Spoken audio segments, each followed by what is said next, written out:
En este video vamos a abordar las enfermedades del aparato urinario, tema 12 de la unidad 3. Ustedes saben, el aparato urinario está formado por el tracto urinario superior, conformado por el riñón, donde se produce el ultrafiltrado del plasma para formar la orina que contiene los productos de desecho del metabolismo, y el tracto urinario inferior, formado por los cálices y pelvis renal, el uréter, la vejiga y la uretra, que están encargados básicamente de transportar, almacenar y excretar la orina. Durante esta clase vamos a ver aspectos generales del aparato urinario, vamos a ver vasculopatías que afectan la funcionalidad renal, ¿sí? Aquí vamos a hacer una integración con el tema 7, la enfermedad de los vasos que ustedes ya dominan, digamos, han rendido ya el examen y demás. Vamos a definir los síndromes de insuficiencia renal, glomerulopatías, enfermedades que afectan a los glomérulos, enfermedades túbulo-intersticiales, ¿sí? Vamos a hablar de enfermedades que afectan al tracto urinario inferior, como la uropatía obstructiva. Finalmente vamos a describir el síndrome urémico, ¿sí? En una situación de riñón terminal, los tumores y enfermedades congénitas que afectan al aparato urinario.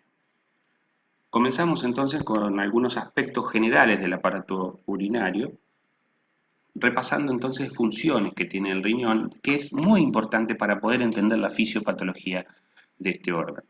El riñón se encarga de la excreción de productos de desecho del metabolismo nitrogenado, urea y creatinina, se encarga de la regulación del volumen de líquido extracelular, se encarga de la regulación de la concentración de iones, regulación del pH de los líquidos corporales y depuración de drogas y metabolitos. De todo eso se encarga el riñón y eso lo hace a través de la filtración glomerular, de la reabsorción tubular y de la secreción tubular.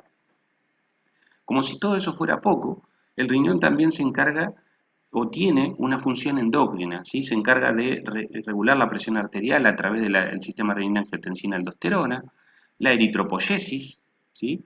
A través de la secreción de eritropoyetina por las células intersticiales del riñón, y también tiene una función en el metabolismo del calcio, porque se encarga de activar a la vitamina D, produciendo la segunda hidroxilación, ¿sí? Y generar el metabolito activo de vitamina D, que es la 1,25 vitamina D.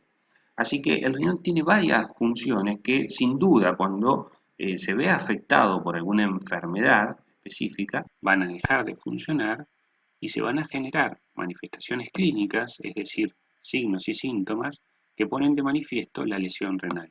Bien. El componente funcional más importante del riñón, como ustedes saben, es la nefrona. Está formada por el glomérulo, que contiene el ovillo de capilares, el túbulo contorneado proximal, el asa de Henle y el túbulo contorneado distal. Es muy importante esta estructura tenerla en cuenta, porque fíjense, la arteriola aferente, que proviene de la arteria renal, ¿no? Lo que hace es generar el ovillo de capilares dentro del glomérulo, ¿sí? Esto que ven aquí es la cápsula de Bowman, ¿no? Genera los ovillos capilares, allí se produce la filtración, ¿sí? La filtración del plasma sanguíneo, básicamente la filtración de la sangre, y luego ese ovillo de capilares se vuelve a anastomosar y se genera la arteriola eferente. Esta arteriola eferente, fíjense que es la que irriga el resto de la nefrona, es decir, la parte tubular, ¿sí? Es decir, que hay una conexión directa entre el glomérulo y los túbulos. Eso es importante. ¿Por qué? Porque vamos a ver que hay patologías que afectan la función glomerular y por lo tanto afectan la filtración, pero también afectan la perfusión de los túbulos. Es decir, que patologías que afectan al glomérulo secundariamente pueden afectar a los túbulos. Siguiendo con las funciones, fíjense que el paso del líquido filtrado acá, sobre todo a nivel del túbulo proximal y el asa de Henle, es un lugar donde hay una gran reabsorción de sustancias que pasaron pero que aún son útiles, ¿sí? Por ejemplo, iones, electrolitos, proteínas, la glucosa, bueno, varias sustancias que pueden ser reabsorbidas. Y sobre todo a nivel del túbulo contorneado distal se produce secreción de algunas sustancias de la sangre hacia el líquido que ya fue filtrado. Y finalmente, bueno, todos los túbulos confluyen en lo que es el conducto colector, ¿sí? Que va hacia el cáliz y el pelvis renal y de allí por los uréteres a la vejiga y de la vejiga hacia la uretra para ser excretada la orina. Ese es básicamente el camino que sigue la orina cuando se forma a nivel de la nefrona. Bueno, vamos a ver los síndromes de insuficiencia renal. Al igual que ocurría con el hígado, que el riñón también tiene una gran reserva funcional. Tienen que dañarse muchas nefronas para que se desarrolle insuficiencia renal. Tenemos la insuficiencia renal parcial, que está definida con dos síndromes, el síndrome nefrítico y el síndrome nefrótico, ambos derivados de trastornos glomerulares, es decir, el glomérulo es el que está siendo dañado y se desarrollan estos dos síndromes de insuficiencia renal parcial. Después tenemos la insuficiencia renal aguda o IRA, donde hay una declinación rápida, brusca de la función renal. Es usualmente un proceso reversible y generalmente las causas tienen que ver con la isquemia renal, enfermedades de los glomérulos, la glomerulopatía, enfermedades de los túbulos y del intersticio, generalmente por toxinas o por isquemia, y la causa más común, ¿sí? La causa más común de todas estas es la isquemia o las nefrotoxinas, ¿sí? La isquemia, que recién les mencionaba, se da producto generalmente de que la arteriola eferente, por alguna razón, no irriga adecuadamente a los túbulos y eso genera necrosis tubular aguda. Y si no, cuando se filtran nefrotoxinas, sustancias tóxicas que afectan a las células tubulares, se produce también necrosis tubular aguda. Y esas son las principales causas de insuficiencia renal aguda. El riñón o el epitelio tubular en particular tiene la capacidad de regenerarse. Esa capacidad de regeneración se va a dar siempre y cuando no haya daño a la membrana basal tubular donde se apoyan esas células tubulares que han muerto por necrosis. Si la lesión es severa, ¿sí? Esa insuficiencia renal aguda puede ser fatal. Rápidamente puede necesitarse o trasplante o llevar a la muerte al paciente por acumulación de sustancias tóxicas en la sangre.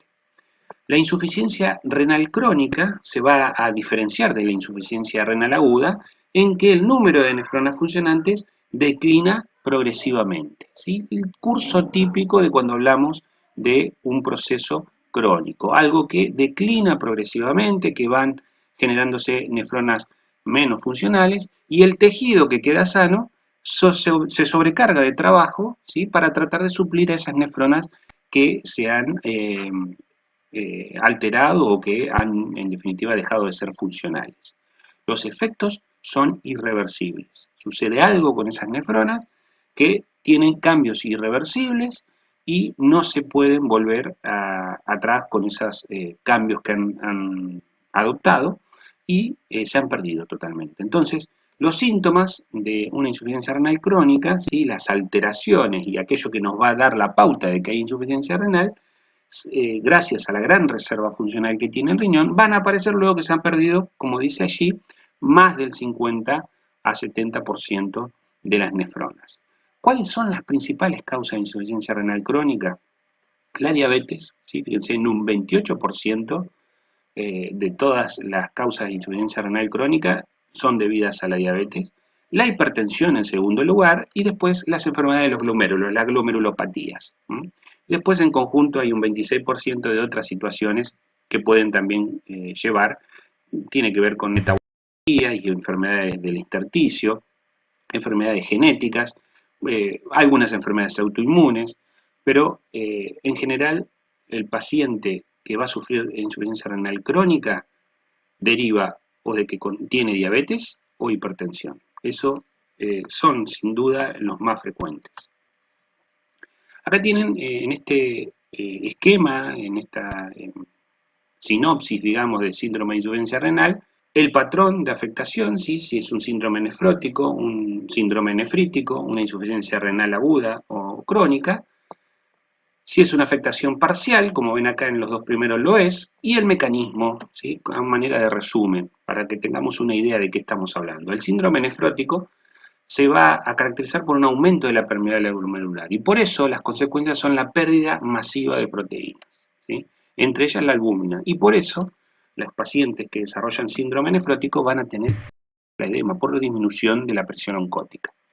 En el caso del síndrome nefrítico, generalmente el mecanismo es una perfusión insuficiente de los glomérulos y en ese síndrome nefrítico hay el desarrollo de un proceso inflamatorio generalmente es transitorio, ¿sí? Eso también lo va a diferenciar del nefrótico, porque este aumento de la permeabilidad glomerular habitualmente no es transitorio, es algo que llega para quedarse como daño, ¿sí? En cambio, el síndrome nefrítico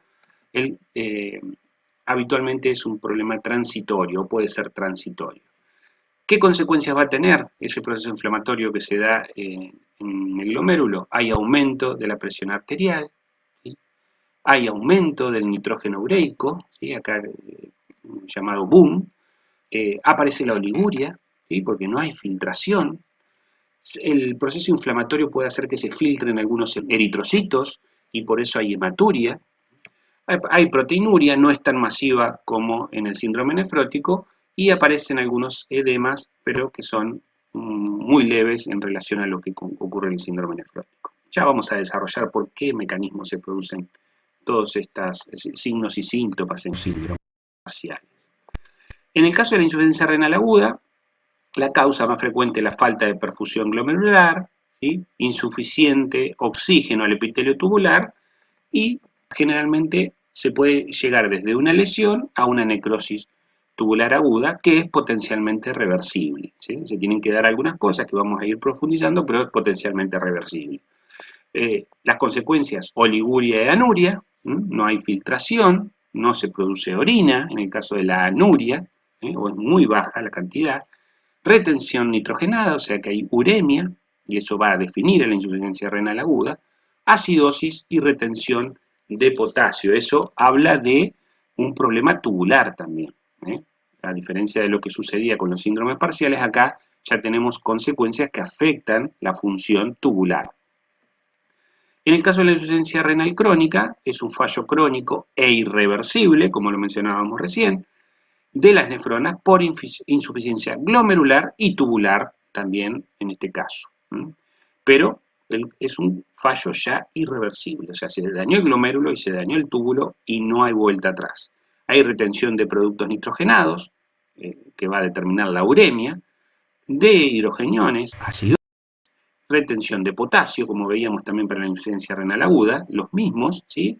Indicando este daño glomerular y también indicando el daño tubular. Fíjense que acá no se menciona la cantidad de orina. Bueno, en la insuficiencia renal crónica hay etapas donde hay poliuria y hay etapas donde hay oliguria, ¿sí? Ya lo vamos a ir viendo a eso.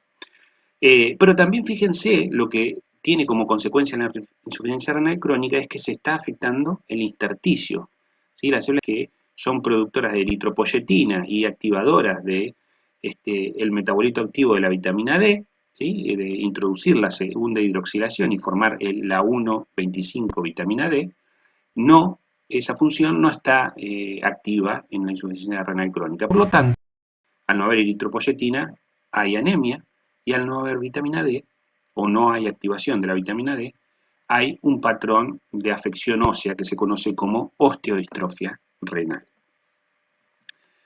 Bien, ¿cuál es la manifestación bioquímica que va a dar lugar al diagnóstico de insuficiencia renal? La azoemia. La azoemia que se va a caracterizar por un incremento, ¿sí?, de las concentraciones de nitrógeno ureico sanguíneo, medio como boom, ¿sí?, urea aumentada y creatinina sérica. Y refleja una reducción del filtrado glomerular, el aumento de ese nitrógeno ureico sanguíneo y de creatinina sérica. Cuando aumentan, lo que está reflejando es una reducción del filtrado glomerular, una reducción de la función que tienen los riñones, ¿sí? O sea que va a haber una insuficiencia renal. Esa insuficiencia renal puede ser de origen prerrenal, siempre asociado este origen prerrenal a una hipoperfusión renal, puede ser de origen intrarrenal, ¿sí? Es decir, que el problema acá de que haya reducción de filtrado glomerular tiene que ver con lesión directa de los componentes de las nefronas, es decir, el glomérulo, el túbulo o los vasos, y si no, de origen posrenal. En este caso, se debe a obstrucciones del tracto urinario o alteraciones que se producen a nivel de la pelvis y cáliz renal, que genera o se traduce en una reducción del filtrado glomerular también, y de esa manera hay insuficiencia renal, ¿sí? O sea que para el diagnóstico de una insuficiencia renal, ¿sí?, o de que el riñón no está funcionando adecuadamente, nos vamos a basar en un aumento de la azoemia, que es la manifestación bioquímica que nos da la pauta de que hay lesión renal, ya sea aguda o crónica, cualquiera de las dos. Vamos a comenzar describiendo la vasculopatía, ¿sí? Las vasculopatías ustedes ya las conocen, ¿sí? No es algo nuevo, esto lo vimos en el tema 7. Tenemos vasculopatías rápidamente progresivas y el shock, ¿sí?, que conllevan, como ustedes saben, una disminución brusca del filtrado glomerular. Eso, como veíamos recién en la diapositiva donde les explicaba la relación que tiene la arteriola aferente con la eferente irrigando los túbulos, va a llevar, por esa razón, en este caso, a una necrosis hipóxica del epitelio tubular. Y eso inexorablemente a insuficiencia renal aguda, con lo que la caracteriza oliguria, anuria en casos más graves. Y eso básicamente porque es una vasculopatía rápidamente progresiva. Y ni hablar el shock, ¿sí?, el shock que genera una falta de perfusión en forma brusca de todos los tejidos, pero incluido el riñón. Entonces, como causas de estas vasculopatías rápidamente progresivas o entidades clínicas tenemos la hipertensión maligna también. En hipertensión maligna ahora vamos a ver qué cambios produce a nivel de las arteriolas, pero ya se los pueden imaginar porque ustedes los conocen, insisto. Infarto por oclusión de arteria renal, coagulación intravascular diseminada y la falla cardíaca inesperada como un ejemplo de shock, que ese es el tipo de shock cardiogénico. Y después tenemos las vasculopatías lentamente progresivas, donde la destrucción es lenta de las nefronas, va disminuyendo el filtrado por atrofia isquémica de los túbulos, va disminuyendo ese filtrado, por lo tanto, el hecho de que haya destrucción de nefronas genera un daño glomerular que secundariamente afecta la perfusión tubular. Y eso va a generar lo que dice ahí, que lo mencionaba recién, que es la atrofia isquémica de los túbulos. Al haber atrofia de los túbulos, por falta de irrigación, se produce progresivamente insuficiencia, o se instaura, mejor dicho, progresivamente la insuficiencia renal crónica.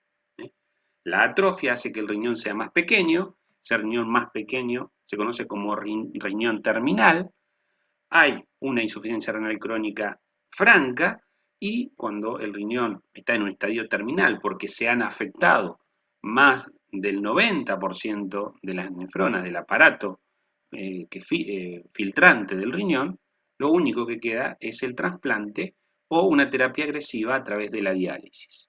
¿Cuáles son las vasculopatías lentamente progresivas que llevan a esto inexorablemente?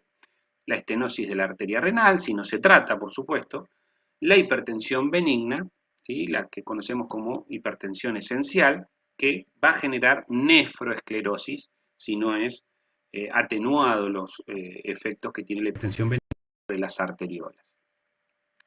Veamos acá, para dejarlo más claro, también es básicamente un repaso esto. Ustedes, insisto, lo conocen. Dentro de las que son vasculopatías rápidamente progresivas, yo les mencionaba a la hipertensión maligna, que acá tiene nombre propio en lo que son las arteriolas del riñón. Se llaman nefroesclerosis maligna o acelerada. Es un trastorno vasculorenal que está asociado a este tipo de hipertensión y genera cambios en los vasos que básicamente van a derivar en la necrosis fibrinoide. ¿Por qué necrosis fibrinoide? Porque el endotelio se lesiona. Al lesionarse el endotelio, hay exposición del colágeno subendotelial con formación allí y depósito de plaquetas y trombosis. Hay muerte de las células de la pared de las arteriolas, ¿sí? Y se genera hiperplasia, esa hiperplasia característica que yo les mencionaba cuando veíamos ese tema, que se conoce como en hojas de cebolla, ¿sí?, o piel de cebolla, que se debe a la duplicación de las membranas basales. Eso es básicamente el efecto de la arteriolosclerosis hiperplásica típica de la hipertensión maligna. Producto de estos cambios que se producen en las arteriolas renales, tenemos isquemia renal intensa y aguda, ¿sí?, porque se instaura en esa fase acelerada de la hipertensión maligna, se produce aumento de renina y angiotensina, porque al haber isquemia renal aguda, se desencadena una activación del sistema renina-angiotensina-aldosterona, porque el riñón detecta que no está siendo perfundido, entonces activa este sistema para retener sodio y agua. Eso genera, sin duda, un agravamiento de la situación porque hay hipertensión, lo cual va a generar una hipertensión aún mayor el hecho de retener sodio y agua. Y lleva a la insuficiencia renal aguda. Se va a detectar entonces una reducción en la filtración glomerular con aumento del BUN, con aumento de la urea y de la creatinina. En el caso de las vasculopatías lentamente progresivas, les puse como ejemplo allí la hipertensión benigna, que acá puntualmente en riñón se conoce como nefroesclerosis benigna, otra vez, algo que ustedes conocen. Está asociada esa nefroesclerosis a la esclerosis de las arteriolas y pequeñas arterias renales, que lo va a causar la hipertensión, ¿sí? Va a estar asociada a la hipertensión, pero en este caso, ¿qué tipo? La hipertensión esencial, la benigna, la que se va instaurando en forma insidiosa, paulatina en el tiempo y tiene que ver con el aumento de la edad. ¿Qué cambios se van a producir en los vasos? Los mismos que se producen en cualquier arteriola del cuerpo. Engrosamiento de la media y de la íntima, hialinización de la pared por extravasación de proteínas plasmáticas a través del endotelio lesionado. Era eso de la formación de hialina, en la pared de las arteriolas, el engrosamiento hialino, conocido como cambio hialino por depósito de matriz en esa membrana basal, y hace que la luz de las arteriolas sea más pequeña. Esto ocurre progresivamente, ¿sí? No ocurre de un día para otro, o se instaura rápidamente como veíamos recién con la hipertensión maligna. Acá en el riñón esto ocurre lentamente. Entonces tenemos una luz más pequeña de las arteriolas, el riñón lo detecta como una falta de perfusión, ¿sí? Que se va instaurando paulatinamente, producto de la arteriolosclerosis hialina, y comienza a haber isquemia renal por esa estenosis, por esa luz más pequeña que tienen las arteriolas. Se empieza a producir atrofia tubular, porque no hay irrigación suficiente hacia los túbulos. Se produce glomerulosclerosis, las capilares fenestrados que están en el glomérulo comienzan a tener también este cambio hialino y se empiezan a atrofiar las nefronas paulatinamente, generando reducción de la masa renal y evolucionando así a una insuficiencia renal crónica que se va a caracterizar también por el aumento de compuestos nitrogenados, por el aumento de sustancias tóxicas en la sangre. Ya vamos a ver en detalle qué sustancias y qué efectos producen a nivel sistémico. Y tenemos también como ejemplo la estenosis de la arteria renal. La causa más frecuente de estenosis de arteria renal es la oclusión de una gran porción de esta arteria renal, es una arteria grande, por una placa de ateroma, ¿sí? Esa placa de ateroma, por supuesto, conlleva que este paciente tiene factores de riesgo para el desarrollo de aterosclerosis. Entre ellos puede ser la hipertensión misma también, esta que veíamos recién. Y otra causa es la displasia fibromuscular, ¿sí? Este es un engrosamiento fibroso, ¿sí? Que afecta a las capas musculares de la arteria renal principalmente y genera un estrechamiento importante y sobre todo va a tener efecto sobre el riñón cuando ese estrechamiento supere el 75%, y eso va a generar isquemia a nivel del glomérulo primero y de los túbulos, generando en definitiva que el riñón detecte una falta de perfusión, activando en el aparato yuxtaglomerular la producción de renina, aumento de aldosterona, retención de sodio y aumento de la presión arterial, que en este caso va a ser un tipo de hipertensión secundaria. Y un tipo de hipertensión que, como vimos en su momento, es de los que son tratables, ¿sí? Porque puede quirúrgicamente tratarse la causa del estrechamiento y de esa manera evitar el desarrollo de hipertensión. Otros trastornos vasculares que pueden afectar al riñón son los infartos renales, principalmente por émbolos que provienen de dónde? justamente de un lugar como son las cavidades cardíacas izquierdas, que si allí se generan trombos murales, pueden desprenderse pequeñas porciones de esos trombos. Si recuerdan, unos trombos que se podían generar allí y que también podían afectar al riñón eran los que se formaban en las válvulas. En las válvulas cardíacas, las vegetaciones que se formaban allí podían desprenderse, y bueno, uno de los lugares que puede afectar es el riñón y generar infartos renales.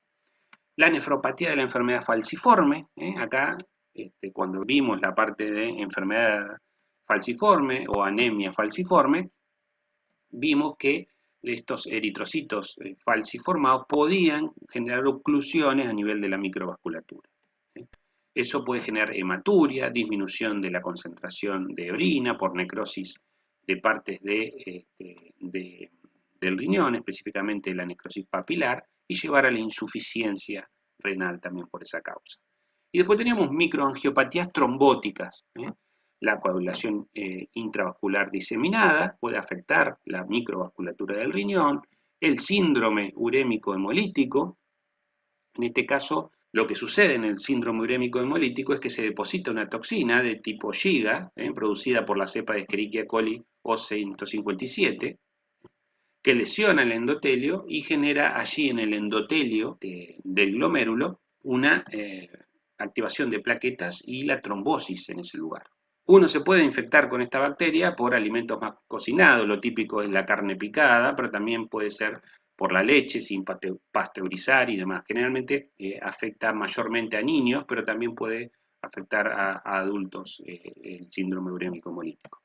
En todas estas patologías hay activación de las plaquetas, depósito de trombos en la microvasculatura, hay hemólisis microangiopática, isquemia tisular y trombocitopenia.